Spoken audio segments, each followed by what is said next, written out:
Hi friends, हमारे मध्यकालीन इतिहास की अगली श्रृंखला में आज हम लोग बलवन डायनेस्टी को पढ़ते हैं। बलवन के जो टाइम पीरियड है 1266 से 1290 एडी ईस्वी तक माना जाता है।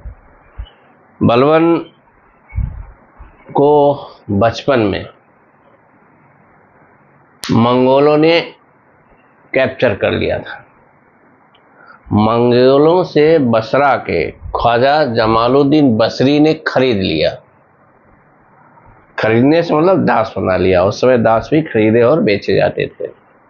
और जमालुद्दीन बसरी से इल्तुतमिश ने खरीदा, लेकिन बलवन अपनी प्रतिभा, अपनी ईमानदारी और अपने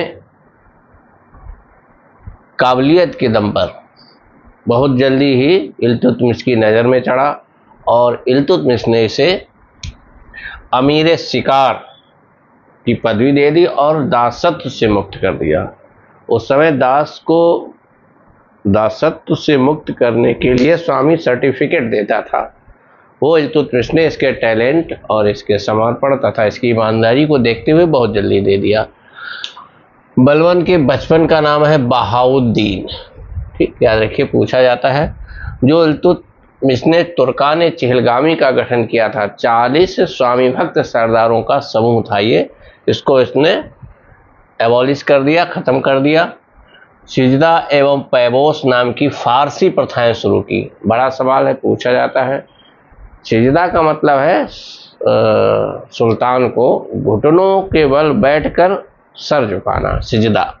और पैबोस का मतलब है झुक करके सुल्तान के पाँव को चूमना दरबार में। जब कोर्ट में सुल्तान बैठे हों तो झुक करके उसके पैर चूमने को पैबोस, और घुटनों के बल बैठ के सर झुकाने को सिजदा कहा जाता था। ये फारसी परंपराएं हैं, ट्रेडिशन से ध्यान रखना। सैनिकों को नगद भुगतान प्रारंभ किया, गुप्तचर विभाग की स्थापना की।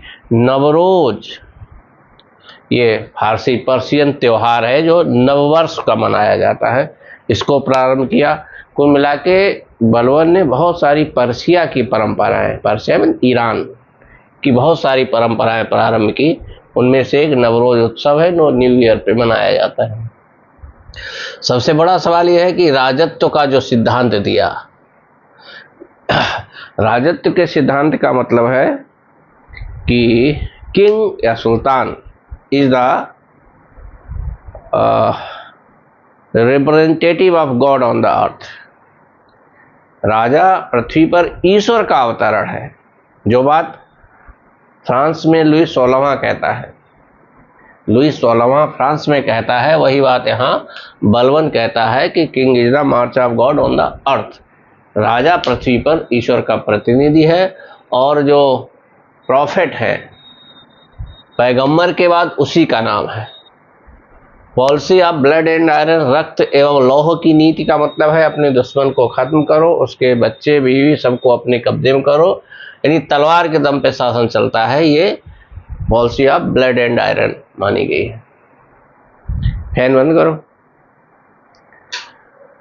उलेमाओं का अत्यधिक सम्मान करता था, भोग विलास तथा शराब से दूर रहता था। दिन में 5 बार नमाज पढ़ता था। पिछले वीडियो हम लोगों ने पढ़ा 5 बार की नमाजों के क्या क्या नाम है, कमेंट करें आप लोग। बलवन की उपाधियां, बहुत हिट सवाल ये पूछा जाता है यूपीएससी में, बाकी परीक्षाओं में भी, लेकिन यूपीएससी में बहुत बार पूछा गया है। बलवन को इल्तुतमिश ने खरीदा, अभी बताया हमने आपको। उसके बाद रजिया के कार्यकाल में भी उसने सहयोग किया, बहराम शाह को भी सहयोग किया, अलाउद्दीन मसूद शाह के समय। बल्कि रजिया के विरुद्ध जो विद्रोह हुआ उसमें भी बलवन का ही दिमाग माना जाता है। जो बहराम शाह की मदद की, इसकी मदद से गद्दी पर बैठा।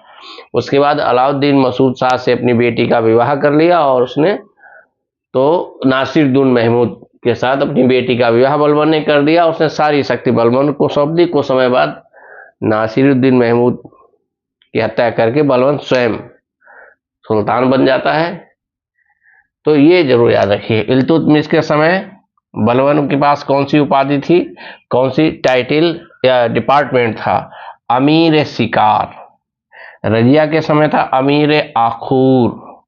बहराम के समय था अमीर हाजिब, अलाउद्दीन मसूद शाह के समय भी है अमीर हाजिब, और नासिरुद्दीन महमूद के समय अमीर मामलिकात। मतलब ये तो लगभग प्राइम मिनिस्टर टाइप पद है। ठीक, तो बलबन को लेके दो चार बातें। बलबन के बचपन का नाम क्या है? बहाउद्दीन है। बलबन को बचपन पे ही मंगोलों ने कैप्चर कर लिया था।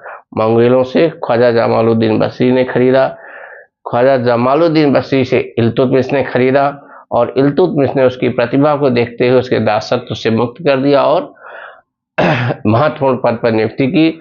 उसके बाद वो लगातार इल्तुतमिश के जो भी बहराम शाह, नासिरुद्दीन महमूद रजिया, सबके शासन कालों में किसी न किसी महत्वपूर्ण पद पे रहा। बहुत सारे सुधार किए, जैसे सैनिकों को वेतन, गुप्तचर विभाग, नवरोज उत्सव, बहुत सवाल पूछा जाता है। और रुकते हैं इस वीडियो में यहीं तक, मिलते हैं अगले वीडियो में, तब तक के लिए धन्यवाद। बलबन के दो बेटे थे, मोहम्मद खान और बुगरा खान। मोहम्मद खान की मृत्यु 1285 में हो गई, डेथ।